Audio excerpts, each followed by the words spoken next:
السلام عليكم. معكم معلم قربان.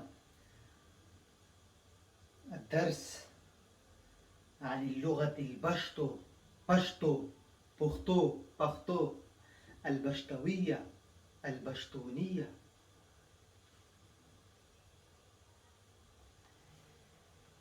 المادة اللغة البشتو، والموضوع موضوع جميلة جدا. نقول له بالبشتو للموضوع عنوان. عنوان بالعربي غير شيء، يعني موقع. الألوان في اللغة البشتو. بسم الله الرحمن الرحيم. الأول سبين. سبين سبين يعني الأبيض. ثاني تور. تور يعني أسود. الثالث زرغون. شن. زرغون يعني الأخضر. الأخضر، أو بعض الناس يقولون له شن. الرابع سر. الخامس الرابع سر ماذا يعني؟ أحمر، مثل هذا اللون. الخامس أسماني. شن نيلي نيلا، يعني اللون الأزرق، ولكن مثل السماء. واحد هذا أيضا أزرق، القلم الذي بيدي، ولكن اللون قريب على السماء الأزرق. نقول له بالبشتو أسماني. أسماني يعني أسمان، بالبشتو يعني السماء. أسماني يعني لون سماوي. شن أيضا بعض الناس يقولون له. والبشتونيين في باكستان في خيبر بختونخوا هناك يقولون له نيلي أو نيلا. نيلا. السادس زير. زير ما معنى زير؟ يعني الأصفر. السابع أبي. وبرنجا. وبرنجي هذا قريب على أزرق، ولكن هو هذا هو شوي أغمق. هذا قلم بيدي أغمق بكثير، صح؟ والبعض السماوي الأزرق. وفي بعض مثل بنطلون هذا جينزي، هذا نقوله أبي. أبي يعني قريب على اللون أبي أو دريابي. اللون قريب على اللون البحر. بحر. أو نقول له أوبرانجا. أوبرانجي. أوبرانجا وأوبرانجي. أوبرانجا إذا لون شيء اسمه أي شيء إذا هو مؤنث بالذات نقول له أوبرانجا. إذا يشبه الماء أو يكون شفاف أيضا، أو إذا الشيء هو مذكر نقول له برانجي. رانجي يعني للمذكر. زرين. زرين زر بالبشتم. أنا في دروس القادمة الماضي قلت لكم زر نحن نقول في للذهب باللغة البشتوية. الذهب يعني زر. زرين يعني اللون الذهبي. زرين. أو بعض الناس يقول له زريرانجا، بعض زرانجا، بعض زري، فقط زري يعني اللون الذهبي. التاسع إيرارانج. إيرارانجي. ما معنى إيرا؟ إيرا عندنا رماد. رمادي بالعربي. رمادي يعني إيرا. إيرارانجي أو إيرارانج. إيرارانج. إيرارانج. إيرارانج يعني رمادي، وأحيانا فضي. العاشر خل. خل. خل يعني كهورانجا، أو أيضا أحيانا نقول له، أو يعني بني. بني يعني خل، أو لون مثل تراب. ولكن لا أستطيع أقول لكم لون ترابي. لماذا؟ لأنه في كل بلد سبحان الله لون التراب شكل. في بلد تركيا اللون التراب مثل الناس، لأن الناس بالذات من التراب. البني آدم من التراب، الآدم من التراب عليه الصلاة والسلام. ونحن كلياتنا من التراب نحن. ولكن في كل بلد، بلاد الشام انظر ترابها مختلف شكلها من تركيا. والتراب الأفغانستان البشتونيين في العلاقات المناطق البشتونية في باكستان، ترابها مثل لون بشرة الناس. يعني ترابنا، المهم ترابنا لونه حنطة، حنطة مثل حنطة، حنطاوي. فخل فيك تقول إذا سمعت خل من واحد بشتوني يمكن هو يقصد لون حنطاوي أو لون ترابي كتراب بلده، أو لون حسب عند العرب بني أحيانا يقول له. 11 الحادي عشر قلابي. قلاب نحن نقول بالبشتو قلاب يعني وردة، وردة. الوردة زهري، اللون الزهر زهري نقول له قلابي. الثاني عشر مالتيز. مالتيز أو مالتارانجي أو مالتي، ثلاثة أسماء كلهم للون برتقالي. مالتا عندنا بالبشتو مالتا يعني البرتقال، البرتقال. بالتركي يقول له برتقال، برتقال، برتقال. في سوريا الإخوان الحلبية يقولون برتقان، برتقان، لا يقول برتقال. بالقاف ببدل القاف هم يقولون ينطقون الهمزة. وهنا حتى باللام أيضا، وليس في كل مكان ولكن في هنا يقول برتقان، برتقان، بدي برتقان، بدي أكل برتقان، برتقاني يعني لون برتقالي. ما معنى؟ في البشتو له ثلاثة أسماء. الحمد لله اللغة البشتوية غنية. برتقالي، لون برتقالي في البشتو ماذا؟ مالتايز، الأول لون مالتايز. الثاني مالتارانجا، مالتارانجا. الثالث مالتارانجي، أو تستطيع تقول مالتاي. تمام. الثالث عشر خاورين، خل.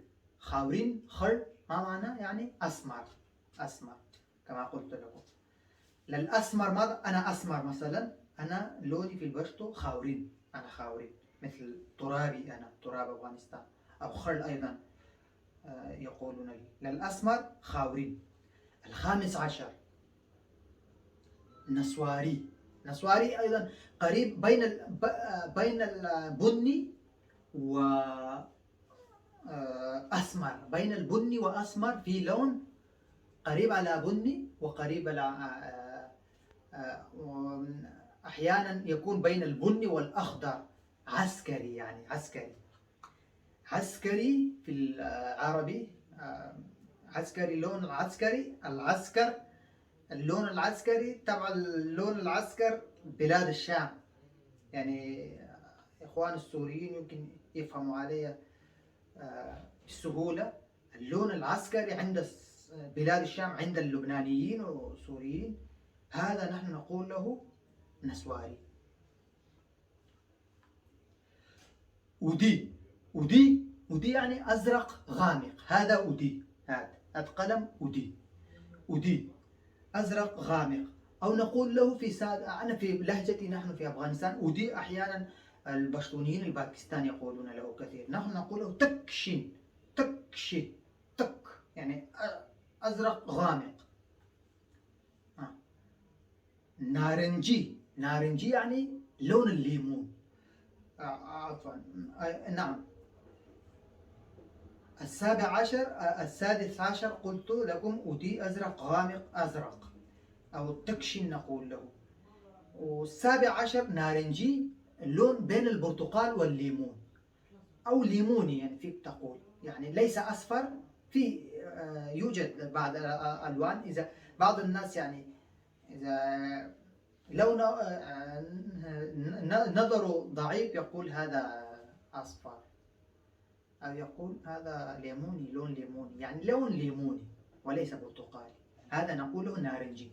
نارنج عندنا من عائلة البرتقال والليمون، لا ليمون ولا برتقال.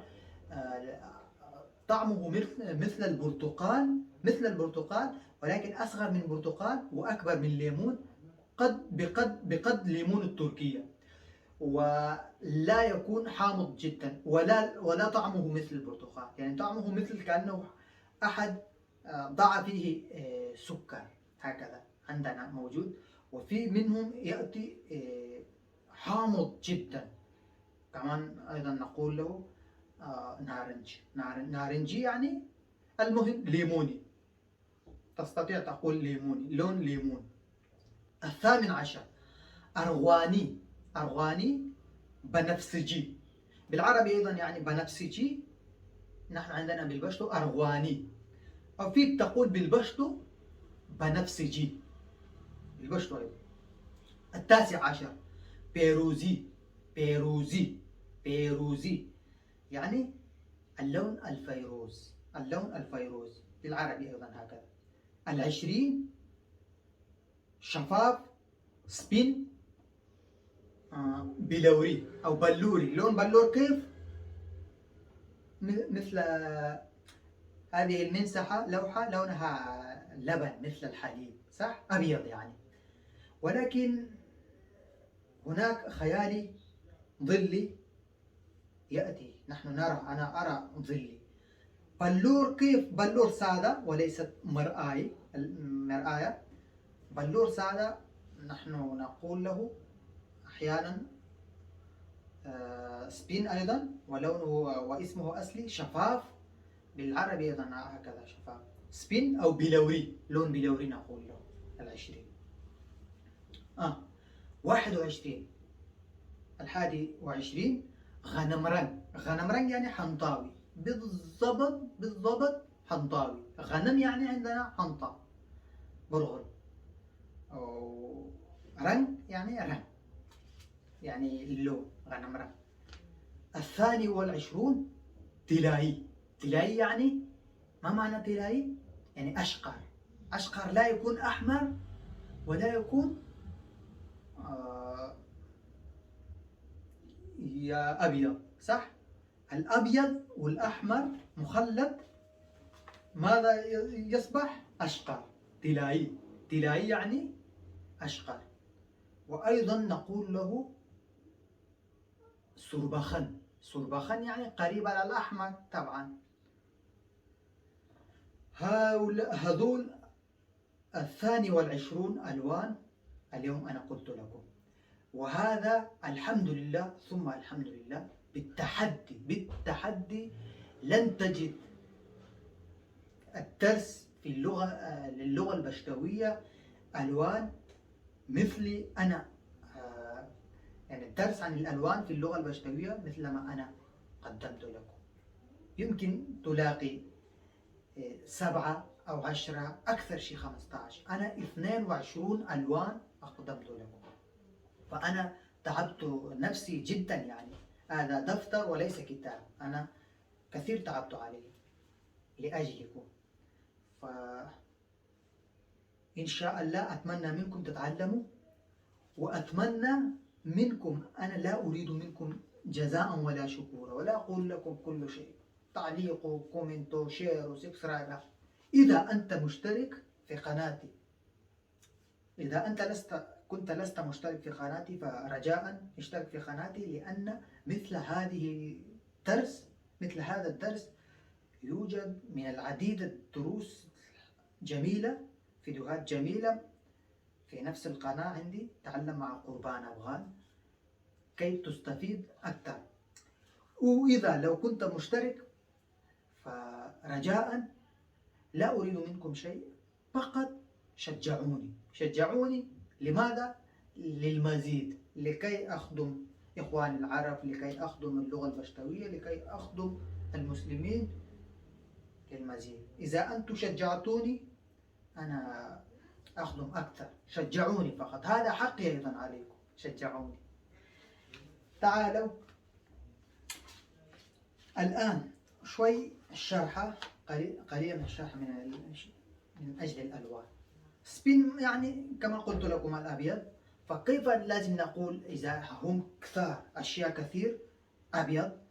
فسنقول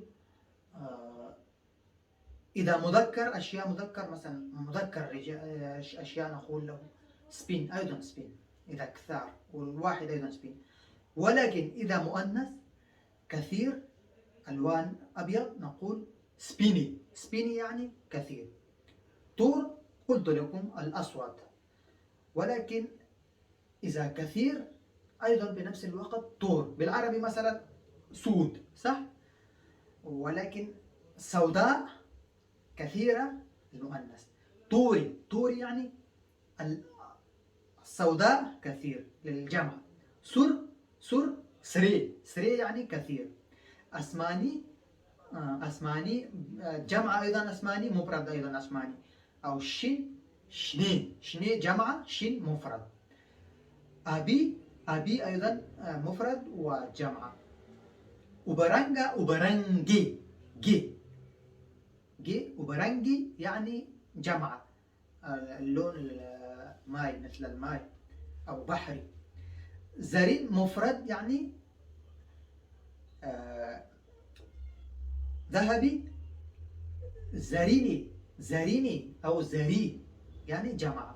إيرارانجي، إيرارانجي يعني جمع. خل، خلي، خلي، خلي جمع، خل مفرد.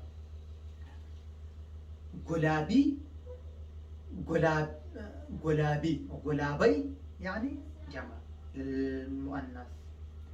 مالتيز، مالتيز رنجونا، مالتيز رنجونا يعني الألوان البرتقالي. رنجونا، ما معنى رنجونا؟ يعني الألوان. رنج اللون، رنج بالبشتو لون، ألوان رنجونا. خاوريني يعني جمعة مؤنث، ودي هكذا، ودي أيضا جمعة. وتكشن، تكشني، تكشني يعني غامق، أزرق غامق أو أخضر غامق. تكشني، تكشني جمعة. نارنجي أيضا جمعة، نارنجي جمعة ومفرد. أرغواني جمع ومفرد. بنفسجي، بنفسجي جمع ومفرد. فيروزي، فيروزي، فيروزي جمع ومفرد. أرغواني، أرغواني يعني بنفسجي جمع ومفرد. فيروزي عفوا شفاف، شفاف مفرد. سبين بلوري يعني بلوري، لون بلور. شفافي أو شفاف جمع أيضا ولكن المذكر. شفافي مؤنث. غنمرنج، غنمرنجي، غنمرنجا. غنمرنج مفرد، غنمرنجي جمعة، وغنمرنجا جمعة أيضا. تلاي، تلاي جمعة ومفرد. أشقر يعني سربخن، سربخن أيضا، ولكن سربخني للجمعة مذكر.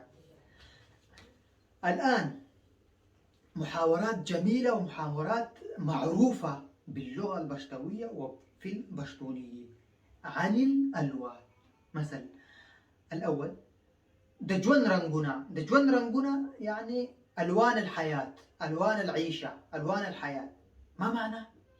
هو معناها، هي معناها لغوية هكذا، ولكن دجون رنجونا يعني حالات، حالات، أحوال الحياة، حالات، لمحات، حالات الحياة. يعني أحيانا حزين، وأحيانا فرحان، فريح، مسرور.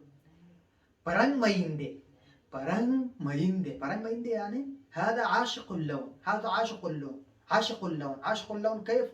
يعني بعض الناس فقط ينظرون إلى اللون ولا ينظر في داخله، هل هذا يستحق كل هذا الحب أو أم لا. بران مايندي. إذا رأيت أحد وهو يحب فقط لون الفاكهة، لون الثمرة، ولا يعلم داخل ليست لها طعم وليست جيدة، هي لا تستحق هذه المحبة، فاكهة، إنسان، بنت، امرأة، أي شيء، أنت تستطيع تقول فلون بران مايندي. بران مايندي يعني عاشق اللون. خير الكلام ما قل ودل. هذا جميلة جدا. رنجين ما خام، رنجين ما خام يعني المساء الملون. المساء الملون يعني المساء في حياتك، إذا عندك أصدقاء وأقرباء جايين لعندك وأنت مسرور، أو في فرحة، أو في حفلة، فأنت مسرور ومبسوط، تقول رنجين ما خام. رنجين ما خام يعني المساء الملون. رنج بدلوي. رنج بدلوي. رنج بدلوي يبدل لونه. يبدل لونه. مثلا إذا تستطيع هذا تقول لإنسان أيضا، إذا واحد يغير وجهه ويقول لك البارحة يعرفك واليوم لا يعرفك، يقول لك أنا لا أعرفك، لا أعرفك. نفسية. تقول رنج بدلوي، يبدل لونه. يعني قصدك فيه داخل كلام كثير جدا، ما شاء الله. رنجيزي. رنجيزي هذا لأشياء. إذا تشتري شيء ولا تعلم هذا أصلي أم لا، ولكن لونه أسود أو حديد أو أي شيء، فواحد صديق يشاورك يقول لك رنجيزي. رنجيزي يعني لونه يذهب. لونه يذهب يعني هو ليس أصلي. رنجيزي أنت تشتريه ولكن هذا لونه ليس أصلي. رنجيزي. زي يعني يذهب. رنتي مقورة خنتي قورة. رنتي مقورة خنتي قورة. لا تنظر إلى لونه، انظر إلى طعمه. لا تنظر إلى لونه، انظر إلى طعمه. هذا تستطيع تقول واحد يشتري مثل الفواكه، فواكه، وتقول له أنت تنظر إلى لونه، أنا جربت هذا ليس طيب، وأنت تشتريه. لا تنظر إلى لونه، انظر إلى طعمه. تمام؟ أنت قلت له فيه كلام كثير جدا كي يفهم أنه لا يشتري. وهو أيضا إذا هو شاري فواكه ولونه ليس جميل ويأكله، وأنت تأتي تقول لصديقك أو أي واحد ماذا تأكل أنت يا فلان، أنت ماذا تأكل، هذا ليس طيب. أنت تقول أنت مقورة خنت قورة. لا تنظر إلى لونه، صحيح هو لونه هكذا ولكن هو طعمه جميل جدا. وأيضا تقول واحد يمشي معك وهو لونه صديقك ليس بجميل، لونه أسود أو هكذا، ولكن إنسان طيب ووافي وكذا، الحركات وأخلاق كل شيء موجود عنده. واحد يقول لك لماذا هذا تمشي معه، هذا ليس، لا أحبه، هو فلان، لك هو أفغاني، هو فلان أو فلان من علام، لا تمشي ابن فلان. أنت تقول له لا تنظر إلى لونه، انظر إلى طعمه. رنتي مقورة خنتي قورة. يعني هو داخله إنسان طيب كامل، يعني عنده كل شيء، أخلاق، كل شيء، شجاع. هذا وسيرا بانديران خنلقي. وسيرا بانديران خنلقي. الآن حاليا لونه لا يأتي علي جيد. حاليا هذا معناها لغوية، ولكن تستطيع نحن أفغانيين البشتونيين نتكلم عن واحد إذا ما نحبه، ما بقى نحبه، لا نبقى نحبه، هو يغلط، يعني كان إنسان جيد والآن غلط، أصبح يمشي في طريقة ليست جيدة ومضر صار. نقول وسيرا باندران خنرازي، يعني الآن لونه لا يأتي علي جيد، يعني لا أحب أراه. أو وسيرا باندران خنلقي. نلقي أو نرازي. رنجي وركشة. رنجي وركشة لك يغرب وجهه، لونه يغرب، لونه يغرب، لونه لك يغرب لونه، معناته يا ريت لا أشوف لونه، لون وجهه، يعني بآخر درجة. إذا واحد لا يحب شيء، شخص أو شيء، يقول رنجي وركشة، يعني إن شاء الله يروح لونه، يروح لونه يعني يذهب لونه، يعني لا أشوف، لا أراه قط في حياتي. رنجي لارو خوانديشتا. رنجي لارو خوانديشتا. ما معنى رنجي لارو خوانديشتا؟ يعني لونه ذهب ولكن طعمه موجود. رنجي لارو خندشتا لونه ذهب ولكن طعمه موجود. واحد إذا أصبح عجوز ولكن قوته وإيمانه والوفاء وكل شيء لسه مثل ما كان الشاب موجود عنده، تستطيع تقول له يعني اللون الوجه ولون ذهب لم يبقى هو شاب، ولكن خندشتا يعني طعمه موجود، هو لسه بنفس الوقت هو وافي، هو شجاع، هو هكذا. وفي نفس الوقت تستطيع تقول عن سيف، عن سكين، عن أي شيء يعني لونه ذهب ولكن الفعل العمل لسه لحتى الآن موجود فيه. لكل شيء الباقي أنت يعني عليك، يعني أنت لازم تساوي في مخك في عقلك. رنجي لارو خندشتا لونه ذهب ولكن طعمه موجود. ما معنى؟ يعني عن كل شيء، عن كل شيء، عن لبس تقول مثلا أنا مبسوط بهذا اللبس، لماذا؟ لونه ذهب ولكن خندشتا. رنجي لارو خندشتا لونه ذهب ولكن طعمه يعني الراحة فيه لحتى الآن، أنا مرتاح مبسوط فيه بكل شيء.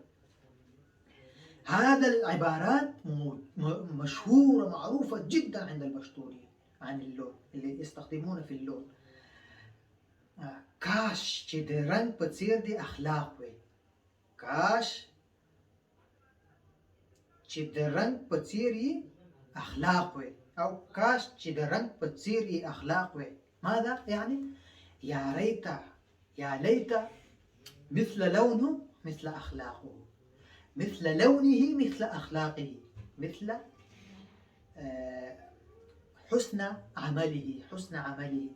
يعني يا ريت كيف مثلا ترى واحد إنسان، واحد شاب هو لونه جميل جدا ولكن أخلاقه سيء، هو لا يسمع لوالدينه ولا لأصدقاء، يعني مضر. تقول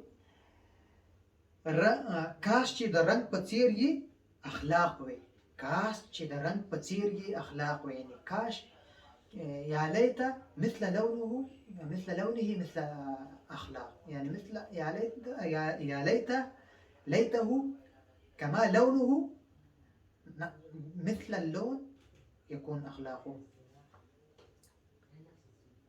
رنجي نشتا خندي نشتا، هذا مثله. رنجي نشتا خندي نشتا، لونه ذهب طعمه ذهب، يعني هذا له علاقة باللون. هذا الشيء إذا هذا بس فيه لون، فيه لون، هذا من أجل اللون الناس يشتريه. لونه ذهب، فعله ذهب، فائدته ذهب، استخدامه ذهب. رنگی نشتا خواندی نشتا، تو په رنگ باندې مینی زه په ننګ باندې مین.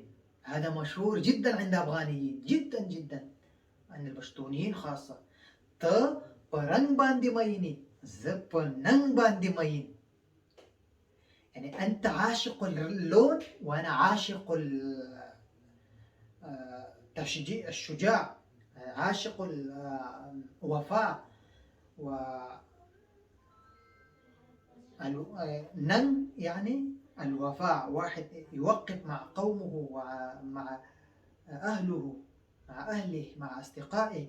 أنت تحب الألوان وأنا أحب الشجاع الوفاء. تبا رنگ باندي ميني زبا ننگ باندي مين، أنت عاشق اللون وأنا عاشق الوفاء، عاشق ننگ. قلت لكم فيه كذا معاني، ولكن الوفاء مع المهمة، الوفاء مع أهله ومع ابن بلده، مع قومه ومع ابن دينه، مع أخي المسلم. ننگ يعني ستا فكر د أغيار دي زما فكر د أفغان، ستا فكر د أغيار دي زما فكر د أفغان. تپا رنگ باندې مینی زپا ننگ باندې مین، ستا فكر د أغيار دي زما فكر د أفغان. يعني أنت فكرك تفكيرك أغيار للغير، أغيار يعني غير الأفغانيين، غير البشتونيين، غير المسلمين. وأنا تفكيري الأفغان، أنا تفكيري أفغان، أنت تفكيرك غير الأفغان، غير المسلم، غير البشتون. لهذا السبب أنت تحب اللون فقط وأنا أحب الوفاء. ته په رنګ باندې مینې زه په ننګ باندې مین ستا فکر د اغیار دی زما فکر د افغان. هذا موجود كثير. رنگي تكرم خوندي غوارم، جميل جدا، أنا أحبه جدا هذا. رنگي تكرم خوندي غوارم، لا أريد لونه، أريد طعمه، لا أريد لونه، أريد طعمه، لا أريد لونه، أريد طعمه، لا أريد لونها، أريد طعمها. رنگي تكرم، إيش دا أسوي بلونه؟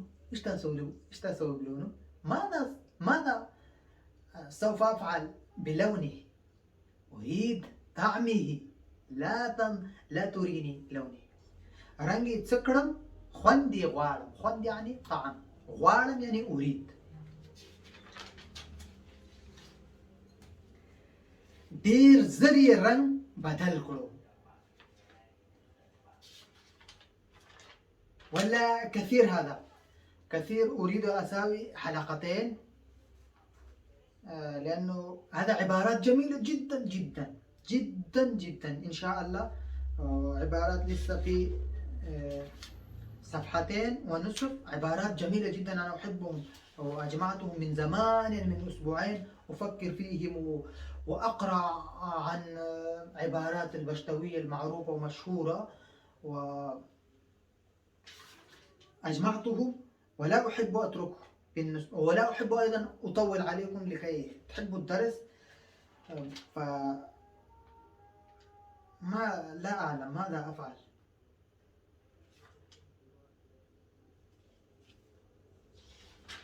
إن شاء الله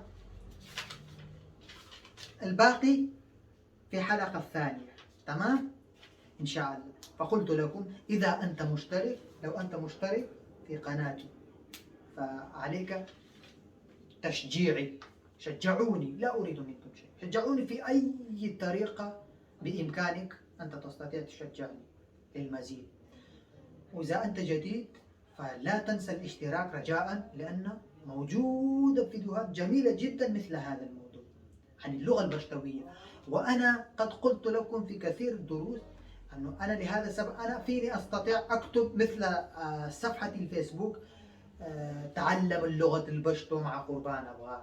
هنا لم أكتب هكذا، لماذا؟ هنا فقط كاتب أنا تعلم مع قربان أفغان. لماذا؟ إن شاء الله أنا هنا هذه قناة اليوتيوب يجب عليك يعني تشترك فيه إذا أنت جديد. لماذا؟ لأنه هنا ليس فقط دروس اللغة البشتو، إن شاء الله كثير، يعني كثير عن لغة التركية، عن الهندية، الذي لغات عندي في الدروس الإنجليزية، والمعلومات عن الأقوام والقبائل، باكستان، هندوستان حوالينا، بنغلاديش، أفغانستان. إن شاء الله تحدي لن تندم إذا أنت اشتركت، وتحدي إن شاء الله لن تندم إن أنت أشجعتني. شكرا للمشاهدة، والسلام عليكم ورحمة الله، في أمان الله. لا تنسوا هذه الدرس لم أكملنا في إن شاء الله. انتظروا إلى حلقة الثانية. ومن آياته خلق السماوات والأرض واختلاف ألسنتكم وألوانكم، إن في ذلك لآيات للعالمين.